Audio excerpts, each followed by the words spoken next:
कक्षा 12वीं की स्टूडेंट फाइनली आपके यहाँ पर हिंदी का वार्षिक परीक्षा पेपर लेके आ चुके हैं। आप यहाँ पर देख लीजिए पूरा जो आपके यहाँ पर हिंदी पेपर वो आ चुका है और साथ ही इस वीडियो में आपके यहाँ पर संपूर्ण उत्तर सहित पूरे पेपर कराने वाले हैं। तो इस वीडियो को आपको एंटर देखना, साथ ही आप यहाँ पर इस पेपर पूरे यहाँ पर कंप्लीट याद कर लेते हैं तो आपके यहाँ पर हिंदी पेपर अच्छे मार्क्स आने वाले हैं। तो वीडियो को लाइक कर लीजिए, चैनल को सब्सक्राइब कर लीजिए। आप लोग बहुत सारे कमेंट आए थे कि हिंदी का पेपर उपलब्ध फाइनली आपके यहाँ पर हिंदी पे आ चुका है। साथ ही आप यहाँ पर देख लीजिए हायर सेकेंडरी मुख्य परीक्षा वर्ष 2024 हायर सेकेंडरी एग्जामिनेशन मेन 2024, ठीक है। आपका यहाँ पे हिंदी सब्जेक्ट के पेपर है और मार्क्स आपका 80 अंक रहेगा। समय आपका यहाँ पर 3 घंटे रहने वाला, साथ ही टोटल क्वेश्चन आपके यहाँ पर 23 रहेंगे। और वीडियो को लाइक कर लीजिए, चैनल को सब्सक्राइब कर लीजिए, क्योंकि यहाँ पेपर लाने बहुत यहाँ मेहनत लगती है। तो वीडियो को लाइक करके चैनल को सब्सक्राइब कर लीजिए। और साथ ही आपके यहाँ पर निर्देश आते हैं तो आप निर्देश ही पढ़ सकते हैं। पूरा जो आपके यहाँ पर हिंदी पेपर वो हम लेके आ चुके हैं। तो चलिए जो आपके यहाँ पर हिंदी पेपर वो देख लेते हैं। तो वीडियो को लाइक और चैनल को सब्सक्राइब कर लीजिए, क्योंकि आपके लिए यहाँ पर हम वीडियो बड़ी मेहनत से लाते हैं। तो वीडियो को लाइक और चैनल को सब्सक्राइब जरूर करना आपको, ठीक है। और साथ ही आपके आते हैं सही बेकार चैनल कर लिखिए, आपके 6 नंबर के आते हैं। तो पहले आप यहाँ पर आपको ध्यान से देखना है, ठीक है। वीडियो को ध्यान से देखना और सुनना है, जिससे पूरे ऑब्जेक्ट है वो आपको यहीं पे याद कर लेने, क्योंकि हम संपूर्ण उत्तर सहित आपका पूरा पेपर कराएंगे, ठीक है। तो आप यहाँ पर देख लीजिए, आपका आता आत्मपरिचय कविता में कभी बच्चन किसका पान किया करते हैं। तो आपका आता जल का और बात, ठीक है। आप यहाँ पर बावसन देख लीजिए और साथ स्नेह सुना का और दादा सांस होगा। तो जो आपका यहाँ पर दिया आत्मपरिचय कविता में कभी बच्चन किसका पान किया करते हैं, तो इसका आंसर आपका सा हो जाएगा स्नेह सुरा का, ठीक है। पहले का आपका सा करेक्ट आंसर रहेगा। फिर आपका दूसरा आता है, तो दूसरा आप यहाँ पर फ्राक गोरखपुरी के अनुसार घुटनों में लेकर माँ बच्चे को क्या करती है, नहलाती है, बाल में कंघा करती है और कपड़े पहनाती है और प्यार से देखती है। तो जो आपके यहाँ पर दिया दूसरा फ्राक गोरखपुरी के अनुसार घुटनों में लेकर माँ बच्चे को क्या करती है, तो इसका आंसर आपका सा हो जाएगा कपड़े पहनाती है, ठीक है। आपको पता ही होगा जो आपके यहाँ पर माँ रहती है वो बच्चे को यहाँ पर कपड़े पहनाती है, ठीक है। तो दूसरे का आपका सा करेक्ट आंसर हो जाएगा। फिर आपका यहाँ पर तीसरा आता है, तो तीसरा आता चंद के भरत होद, ठीक है। चंद के भरत होद मोद है कुमुदनी को उदाहरण है। तो जो आपके यहाँ पर उदाहरण दिया है ये आपको बताना है कौन से अलंकार का उदाहरण है। तो आपका आता उपमा अलंकार और बात संदेह अलंकार और साथ भ्रांतिमय अलंकार और दाता विरोधाभास अलंकार। तो जो आपके यहाँ पर चंद के भरत होद मोद है कुमुदनी को उदाहरण है, तो इसका आंसर आपका यहाँ पर सा रहेगा भ्रांतिमय अलंकार, ठीक है। तो आपको यहाँ पर अच्छे से याद कर लेना और साथ ही आपको यहाँ पर कंप्लीट अच्छे से याद करना है, क्योंकि यही क्वेश्चन आपके आएंगे। फिर आपका चौथा आता है भक्तिन पाठ के रचनाकार हैं। तो आपको पता ही होगा जो भक्तिन पाठ के रचनाकार हैं वो हैं आपकी महादेवी वर्मा, ठीक है। तो आपका यहाँ पर रहेगा चौथी का वाक्य करेक्ट आंसर महादेवी वर्मा, ठीक है। और अब आता है पाँचवा, तो पाँचवा आता है जिस वाक्य में एक ही संज्ञा और क्रिया का प्रयोग होता है उसे कहते हैं। तो आपका इसका ऑप्शन आता सरल वाक्य, बाता संयुक्त वाक्य और साथ मिश्र वाक्य और दाता इनमें से कोई नहीं। तो जो इसका करेक्ट आंसर रहेगा वो आपका आ हो जाएगा सरल वाक्य, ठीक है। तो पाँचवें का आपका आ करेक्ट आंसर रहेगा। फिर आपका छठवां आता लेखक ने यशोधर बाबू को किशनदा का कौन सा पुत्र कहा है। तो आपका इसका ऑप्शन था मानस पुत्र और बा आता दत्तक पुत्र और सा आता, तो सा ऑप्शन आप यहाँ पर नाजायज पुत्र और दाता पुत्र। तो जो आपके यहाँ पर छठवें का करेक्ट आंसर आपका आ हो जाएगा, ठीक है, मानस पुत्र। जो यहाँ पर लेखक ने यशोधर बाबू को जो किशनदा का पुत्र कहा वो मानस पुत्र कहा है, ठीक है। 6वें का आपका आ करेक्ट आंसर रहेगा। अब चलिए आपके यहाँ पर देख लेते हैं प्रश्न 2, जिसमें आपके यहाँ पर आते 6 नंबर के रिक्त स्थान की पूर्ति कर लिखी 6 नंबर के आते हैं।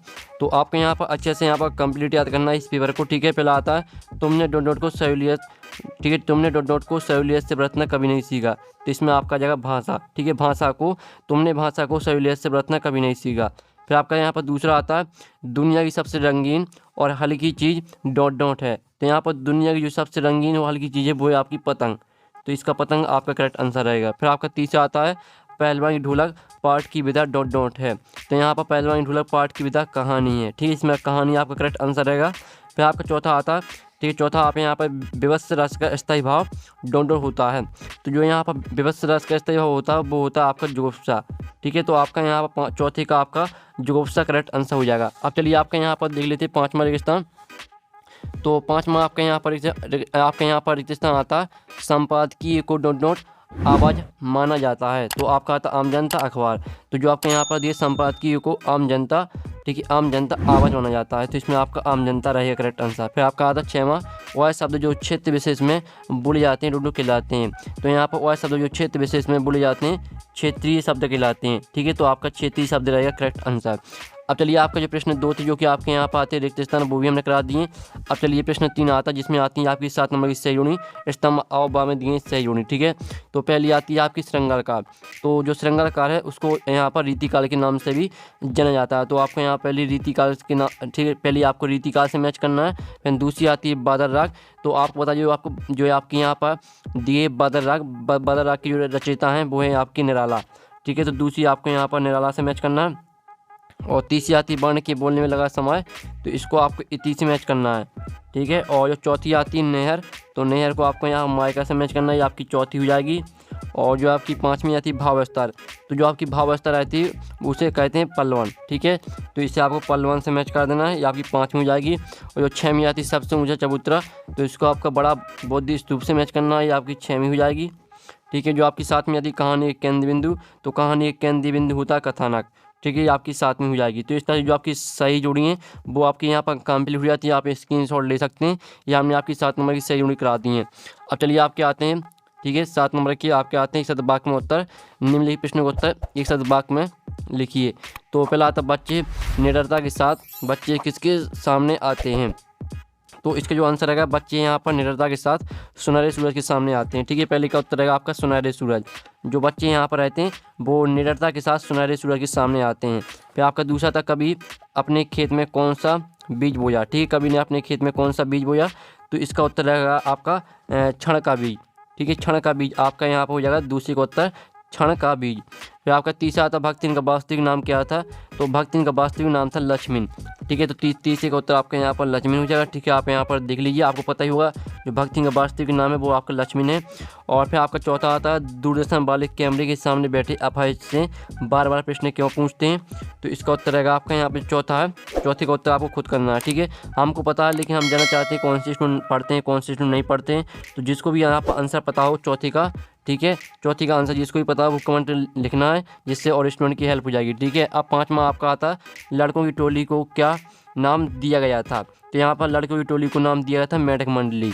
ठीक है, तो आपका पाँचवें का उत्तर रहेगा आपका मेढक मंडली, ये आपका पाँचवें का उत्तर रहेगा। फिर आपका छठवां आता है डेडलाइन किसे कहते हैं, तो इसका उत्तर आप यहाँ पर देख लीजिए किसी काम को करने की आखिरी समय सीमा।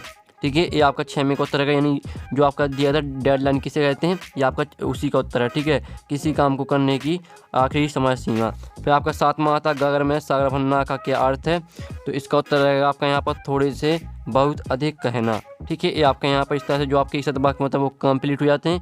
आप स्क्रीनशॉट ले लीजिए, आपका इस शतवाक्य मतलब सॉल्यूशन है, तो आप स्क्रीनशॉट ले लीजिए। ठीक है, आप चलिए आपके यहाँ पर देख लेते हैं प्रश्न 5 आता जिसमें आते हैं आपके सत्य असत्य का चयन करके लिखिए। ठीक है, 6 नंबर के आते हैं। तो पहला आता मधुशाला बच्चन की प्रसिद्ध कृति है, तो पहला आपका बिल्कुल सत्य रहने वाला है। फिर दूसरा आता खरीदने की शक्ति को ही लेखक ने परचेजिंग पावर कहा है, तो दूसरा भी आपका बिल्कुल सत्य रहेगा। ठीक है, अब चलिए आपके यहाँ पर तीसरा देख लेते हैं। तो तीसरा आपका आता आहिस्ता सुख पर सदैव दुख की छाया छाई रहती है, तो ये भी बिल्कुल आपका जो तीसरा भी आपका बिल्कुल सत्य है। जो चौथा आता कला अक्षर भैंस बराबर का अर्थ साक्षर होना, तो आपका जो चौथा वो असत्य रहेगा। पाँचवा आता मनोहर श्याम जोशी को साहित्य अकादमी पुरस्कार से सम्मानित किया गया है, तो जो आपका पाँचवा रहेगा, पाँचवा आपका यहाँ पर सत्य रहेगा। ठीक है, और जो आपका चौथा आपका असत्य है। ठीक है, चौथा आपका असत्य है, हमने आपको बता ही दिया। ठीक है, पाँचवा आपका सत्य रहेगा। छठवां आता रस को काव्य का शरीर कहा जाता है, तो आपको बता दें रस को यहाँ पर काव्य का, ठीक, काव्य की आत्मा कहा जाता है, तो जो आपका छठवां रहेगा वो असत्य रहेगा। ठीक है, तो इस तरह जो आपके सत्य है वो आपके कंप्लीट हो जाते हैं। आप यहाँ पर देख लीजिए, ये आपके यहाँ पर सत्य असत्य का सॉल्यूशन है। पहला आपका सत्य रहेगा, दूसरा भी सत्य रहेगा, तीसरा भी सत्य, और चौथा आपका असत्य रहेगा, पाँचवा आपका सत्य रहेगा और छठवां असत्य रहेगा। ठीक है, आपका सत्य असत्य का सॉल्यूशन है, तो आप यहाँ पर स्क्रीनशॉट ले लीजिए। अब चलिए आपके क्वेश्चन 6 आते हैं। तो हम जो प्रश्न कराएंगे इन प्रश्नों को आपको यहाँ पर अच्छे से तैयार कर लेना पूरा। ठीक है, प्रश्न 6 आता शीतलवाणी में आग होने का क्या अभिप्राय है, अथवा आता ऊषा का जादू क्या और क्यों टूट रहा है। फिर आपका 7वां क्वेश्चन आता है छायावादी काव्य की 2 विशेषताएं प्रवृत्तियाँ लिखिए। अथवा आता है, तो अथवा आप यहाँ पर प्रयोगवाद की कोई 2 विशेषताएं प्रवृत्तियाँ लिखिए। ठीक है, फिर आपका 8वां आता परचेजिंग पावर से लेकर क्या आशा है। अथवा आता अशोक वृक्ष की कोई 2 विशेषताएं लिखिए। और साथ ही जो इनका सॉल्यूशन वो हम बता देंगे, आपको सॉल्यूशन बताया जाएगा। तो वीडियो को लाइक और चैनल को सब्सक्राइब जरूर करना है, क्योंकि हम बड़ी मेहनत से आपके लिए यहाँ पे लाते हैं। फिर 9वां आता लड़कों की टोली को मेढक मंडली नाम क्यों दिया गया। अथवा आता सीरीज को कालजयी अवधूत क्यों कहा गया है। फिर आपका यहाँ पर 10वां क्वेश्चन आता है। 10वां क्वेश्चन आप यहाँ पर देख लीजिए, जिसमें आपका आता है संधि अलंकार की परिभाषा उदाहरण से लिखिए, अथवा आता अभ्यंतर में अलंकार की परिभाषा उदाहरण से लिखिए। फिर आपका 11वां आता कवित्व छंद की परिभाषा उदाहरण से लिखिए, अथवा आता लक्षण शब्द शक्ति की परिभाषा उदाहरण से लिखिए। ठीक है, आपके दो अंक के प्रश्न हो रहे हैं। फिर आपका आता 12वां राजभाषा और राष्ट्रभाषा में अंतर लिखिए। ठीक है, आप चलिए आपका 12वीं का अथवा वो लिख लेते हैं। तो 12वीं का अथवा आता जीवनी और आत्मकथा में कोई 2 अंतर लिखिए। फिर आपका आता 13वां क्वेश्चन क्षेत्रीय शब्द किससे कहते हैं उदाहरण से लिखिए। ठीक है, फिर आपका अथवा आता निपात की परिभाषा उदाहरण से लिखिए। फिर आपका 14वां आता इंटरनेट पत्रकारिता क्या है, इसका अथवा आता बिंब क्या है, उदाहरण के माध्यम से लिखिए। फिर आपका 15वां आता है ईश्वर बाबू के चरित्र की कोई 2 विशेषताएं, आपको यहाँ यानी आपको यहाँ पर ईश्वर बाबू के चरित्र की 2 विशेषताएं लिखना है। अथवा आता मोहनजोदड़ो सप्ताह को लो प्रोफाइल सप्ताह क्यों कहा गया है। फिर आपका 16वां आता तुलसीदास अथवा सूर्यकांत त्रिपाठी ने रखा, आपको काव्यगत परिचय लिखना है। ठीक है, 2 रचना लिखना, भावपक्ष कलापक्ष लिखना, साहित्य में स्थान, दोनों में से आपको एक पे लिखना अथवा लगा बीच में। ठीक है, फिर 17वां आता है तो 17वां में भी आपको यही करना, आपको 2 रचना लिखनी है, भाषा से लिखनी है और साहित्य में स्थान, दोनों में से आपको एक पे करना। ठीक है, महादेव वर्मा या जयनंद कौर में से दोनों में से आपको एक पे करना जिस पर आपसे बनता हो। फिर 18वां आता भावपलन कीजिए, जरा और मृत्यु दोनों जगत के प्रमाणित सत्य है। भावपलन में ये रहता है कि आपको भाव विस्तार यानी आपको उसका जो अर्थ है वो अर्थ लिखना पड़ता है। ठीक है, तो इसका आपको यहाँ पर जो शब्द जो आपके दिए जरा और मृत्यु दोनों ही जगत के प्रमाणित सत्य, इसका आपको ठीक है पैराग्राफ लिखना है, यानी आपको समझाना है इस लाइन का मतलब। और इसका अथवा था, अथवा आप यहाँ पर देख लीजिए। फिर 19वां आता है तो 19वां आप यहाँ पर अच्छे देख लीजिए, जो कि आपका ऑपरेटिव पदयांश दिया है, तो इसे आपको पढ़ लेना। गगन गगन तेरा स्पैरा और पवन पवन तेला बर गैला। ठीक है, इस तरह से दिया है। इसके 3 प्रश्न आते हैं, इन तीनों प्रश्नों के उत्तर आपको इसी ऑपरेटिव पदयांश से मिल जाएंगे। अब चलिए आपका प्रश्न 19 का अथवा देख लेते हैं, जिसमें आपका आता है ऑपरेटिव गद्यांश। तो इस ऑपरेटिव गद्यांश को आपको ध्यान से पढ़ना है। इसके 3 प्रश्न आते हैं, इन तीनों प्रश्नों के उत्तर आपको इसी ऑपरेटिव गद्यांश से मिल जाएंगे। फिर आपका 20वां प्रश्न आता है, जिसमें आपका यहाँ पदयांश आता है, तो इस पदयांश की आपको संदर्भ प्रसंग सहित व्याख्या लिखनी है। फिर आपका 21वां क्वेश्चन आता है, तो 21वां क्वेश्चन देख लीजिए।